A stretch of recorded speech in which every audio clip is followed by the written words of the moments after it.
নমস্কার।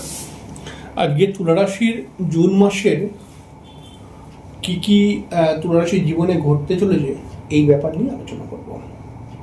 অনুষ্ঠানটি খুব ইন্টারেস্টিং, কারণ জুন মাসটি খুব গুরুত্বপূর্ণ একটি মাস। তুলা রাশির জীবনে এই মাসেতে বেশ কিছুটা ভালো ঘটনা ঘটতে দেখা যাবে, আবার কিছু কিছু সমস্যাও কিন্তু দেখা যাবে। তো অবশ্যই পুরোটা শুনুন, তাহলে বুঝতে পারবেন এবং সতর্ক হতে পারবেন কোন কোন দিকে সমস্যা আসতে পারে বা কোথায় কোথায় লাভ পেতে পারেন আপনি জুন মাসেতে। সম্পূর্ণ অনুষ্ঠানটি গ্রহ গোচরকে কেন্দ্র করে করব, অর্থাৎ মানে জুন মাসেতে গ্রহের ট্রানজিটকে অনুসারে এই কি ঘটনা ঘটবে তুলা রাশির জীবনে এটা বলবো। তবে ইন্ডিভিজুয়াল ছক অর্থাৎ পার্সোনাল ছকগুলোর মধ্যে তাদের জন্মছক অনুসারে কিছু কথা এদিক থেকে ওদিক হতে পারে। দেখুন, জুন মাসেতে প্রথম যে একটি বড় ঘটনা ঘটতে চলেছে, 2রা জুন থেকে বৃহস্পতি কিন্তু এই ঘরটার মধ্যে চলে আসছে। 2রা জুন থেকে, তাহলে এটা হচ্ছে তুলা রাশির দশম স্থান। এই দশম স্থানের মধ্যে বৃহস্পতি এসে কিন্তু তুলা রাশির মানুষদেরকে কিছুটা পজিটিভ কিছুটা সমস্যা কিন্তু ঘটাবে। এই বৃহস্পতি পজিটিভ কি, দেখুন, যেহেতু বৃহস্পতি একটি নৈসর্গিক শুভ গ্রহ, সেই কারণে এই নৈসর্গিক শুভ গ্রহটি দশম স্থানে আসার ফলে একটা পজিটিভ ঘটনা ঘটবে। আবার বৃহস্পতি এই তুলা রাশির জন্য কিন্তু একটি অশুভ গ্রহ। তো এই অশুভ গ্রহটা যদি এখন এই দশম স্থানে আসে তাহলে একটা সমস্যা করবে। বিশেষ করে যে সমস্ত তুলা রাশির মানুষদের জীবনে বৃহস্পতির মহাদশা চলছে বা অন্তর্দশা চলছে, তারা সব থেকে বেশি সমস্যার সম্মুখীন হবে এই জুন মাসেতে বা জুন মাস থেকে। এই বছরটা প্রায় কম বেশি জুন থেকে সেপ্টেম্বর ধরে চলুন। এবার দেখুন পজিটিভ ঘটনা কি ঘটবে। যে সমস্ত তুলা রাশির ছেলেমেয়েরা নতুন চাকরি খুঁজছে বা যে সমস্ত তুলা রাশির ছেলেমেয়েরা পড়াশোনা করছে এবং পড়াশোনাকে কেন্দ্র করে কিছু পজিটিভ সিদ্ধান্ত নিতে চাইছে, এই বৃহস্পতি কিন্তু 2রা জুন থেকে এসে তাদের মনস্কামনা পূর্ণ করে দেবে। কিন্তু যে সমস্ত তুলা রাশির মানুষরা অলরেডি কর্ম করছে বা কোনো ব্যবসার সঙ্গে সংযুক্ত হয়ে রয়েছে, তাদের ক্ষেত্রে কর্ম বা ব্যবসা স্থানেতে কিছু মানুষের সাথে বন্ডিং প্রবলেম তৈরি করতে পারে। দশম ব্যাপারটাকে ভালো করে বুঝলেন, যারা কর্ম খুঁজছে তাদের কর্মপ্রাপ্তির যোগ, আবার যারা কর্ম অলরেডি করছে তাদের ক্ষেত্রে কিন্তু কর্মের স্থানে কিছু সমস্যা তৈরি করতে পারে। কিন্তু যেহেতু দশম স্থানে তুলা রাশির দশম স্থানে বৃহস্পতি এসছে, তো এই কারণে কিন্তু বৃহস্পতি তুলা রাশির দ্বিতীয় ঘরকে দেখবে। এর ফলে কিন্তু হঠাৎ কিছু কিছু আর্থিক উপার্জন দেবে।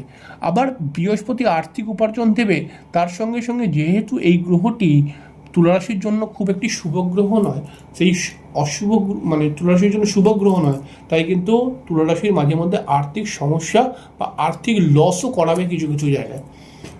চতুর্থ ঘরেতে বৃহস্পতির দৃষ্টি দেবে, সপ্তম দৃষ্টি। তো এর ফলে কি হবে, পারিবারিক সমস্যা আস্তে আস্তে করে কাটবে এবং যদি পরিবারের মধ্যে কারোর শারীরিক সমস্যা থাকে তাহলে সেটা আস্তে আস্তে করে রিকভার হবে। আপনি নতুন বাড়ি বা জমি কিনতে পারেন, বা নতুন বাড়ি বা জমি থেকে নিজে বাড়ি করার মানে নতুন কি বলবো, যদি আপনি জমি কিনে থাকেন তাহলে নতুন বাড়ি করার জন্য কাজ শুরু করা, এটা কিন্তু জুন মাসটা খুব পজিটিভ। এবং তার সঙ্গে সঙ্গে কোনো বন্ধুর দ্বারা কিন্তু কোনো বিশেষ উপকার প্রাপ্তি হতে পারে জুন মাসে। এর সঙ্গে সঙ্গে বৃহস্পতি কিন্তু আপনাদের এই ঘরটাকে দেখবে। এই ষষ্ঠ ঘর, তুলা রাশির ষষ্ঠ ঘরকে বৃহস্পতি দেখার ফলে কিন্তু কিছু লোন প্রাপ্তি হওয়ার সম্ভাবনা বৃদ্ধি পাবে। আপনার শত্রু, যদি কেউ আপনার শত্রু থাকে তাহলে অটোমেটিক্যালি দেখবেন সেই শত্রু কিন্তু নিজেই নিজের কোনো সমস্যার মধ্যে জড়িয়ে পড়বে।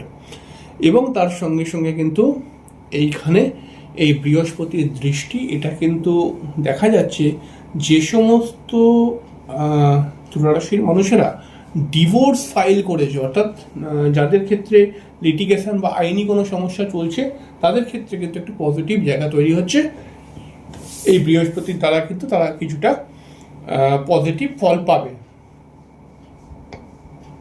এবারে দেখুন তৃতীয় ট্রানজিটে আমি যাব, যেটা হচ্ছে মঙ্গলের ট্রানজিট।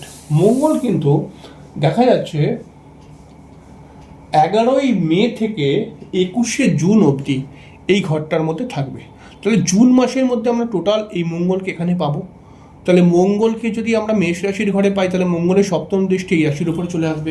এর ফলে কিন্তু জুন মাসের মধ্যে মাঝে মধ্যেই আপনাদের মাথা গরম এবং তর্ক বিতর্ক, নিজের কাছাকাছি লোকদের সঙ্গে তর্ক বিতর্ক করা এবং মাঝে মধ্যে আপনাদের মুখ থেকে মুখ ফসকে গালিগালাজ বেরিয়ে যাওয়া, এগুলো কিন্তু তৈরি হতে পারে। সেই জায়গাটা আপনাকে সাবধানতা অবলম্বন করতে হবে এবং তার সঙ্গে সঙ্গে হঠাৎ কিছু আবেগী সিদ্ধান্ত আপনাকে কিন্তু লস করিয়ে দিতে পারে। যেহেতু এই মঙ্গল চর রাশির মধ্যে অবস্থান করবে, সেই কারণে কিন্তু তুলা রাশির মানুষদেরকে একটা কথা বলবো, যে সমস্ত তুলা রাশির ছেলে বা মেয়েরা দু চাকা মানে বাইক বা স্কুটি চালায়, তারা কিন্তু অবশ্যই সাবধানে চলাফেরা করবেন, কারণ 21শে জুন অবধি কিন্তু কোনো সমস্যা হওয়ার একটা সম্ভাবনা রয়েছে। যদিও বা সমস্যাটি খুব বড় নয়, তবুও কিন্তু কিছু সমস্যা আসার একটা সম্ভাবনা থাকবে।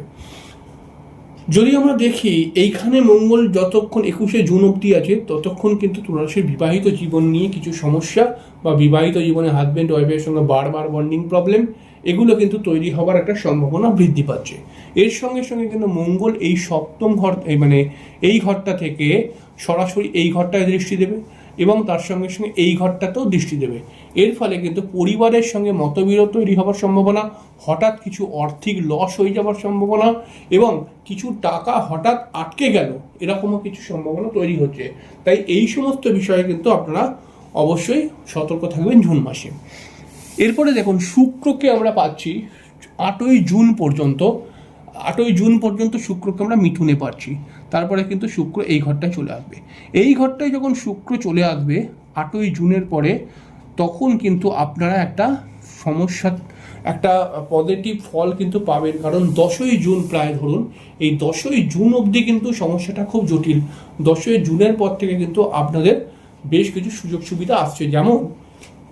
যেমন হচ্ছে কিছু আর্থিক উন্নতির একটা চোখ, কিছু কর্মের উন্নতির জন্য বিশেষ কিছু পদক্ষেপ বা বিশেষ কিছু সুযোগ সুবিধা এবং পরিবারের মধ্যে পরিবারের মানুষগুলোর সাথে কিন্তু আর একটু সুন্দর মধুর ব্যবহার, হঠাৎ কোনো তীর্থভ্রমণ হওয়ার সম্ভাবনা এবং তার সঙ্গে সঙ্গে কিন্তু পরিবারের সংসারের জন্য অর্থাৎ নিজের ঘরের জন্য কিন্তু নতুন আসবাবপত্রের একটা জায়গা তৈরি করছে এখানে শুক্র এসে।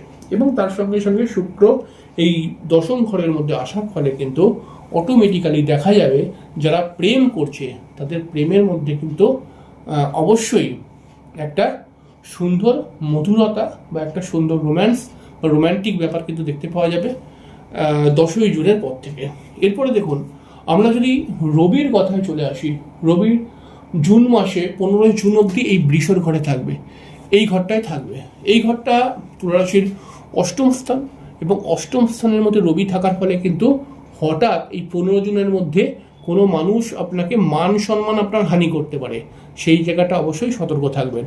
এবং তার সঙ্গে সঙ্গে হঠাৎ কিন্তু 15 জুনের মধ্যে পিতার কোনো শরীর স্বাস্থ্য খারাপ হওয়ার একটা সংযোগ তৈরি হতে পারে।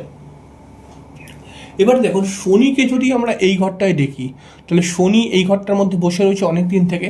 তবে শনি এখানটায় বসে অনেক দিন থেকে কিন্তু বসে রয়েছে ষষ্ঠ ঘরের মধ্যে। যদিও বা ষষ্ঠ ঘরে শনি ভালো ফল দেয়, কিন্তু আমরা জানি যে তুলা রাশি কিন্তু সেরকমভাবে ভালো ফল পাচ্ছে না এই শনি। তার কারণ কি? তার কারণ হচ্ছে এটাই যে তুলা রাশির 11 ঘরের মধ্যে অলরেডি এই ঘরটায় কেতু বসে রয়েছে। এই কেতু বসে থাকার জন্য কিন্তু শনি ষষ্ঠ ঘরে গিয়ে ভালো ফল দেওয়ার জায়গায় কিন্তু সেরকম ভালো ফল তুলা রাশির মানুষরা পাচ্ছে না।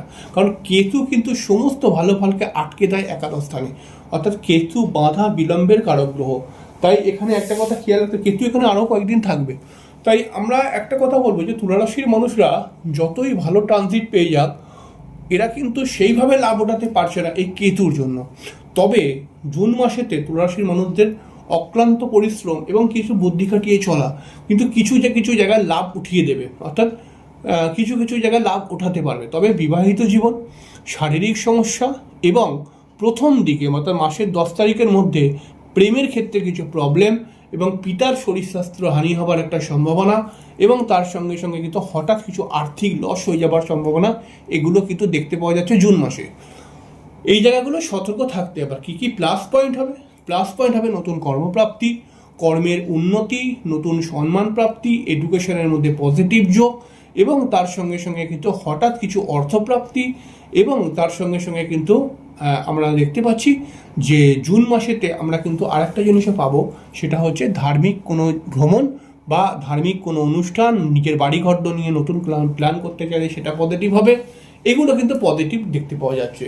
তাই আপনার সতর্কতা, আপনি যদি একটু সতর্কভাবে চলেন তাহলে বহু সমস্যাগুলো কিন্তু এড়াতে পারবেন, এবং জুন মাসটাকে কিন্তু সুন্দরভাবে আপনারা নিজেরা কাটিয়ে ফেলতে পারবেন। তো যাই হোক, খুব সামান্য করে বললাম, আপনার মতামত অবশ্যই বলবেন কমেন্ট বক্সে। পরের দিনকে আরেকটি অনুষ্ঠান নিয়ে চলে আসবো। নমস্কার।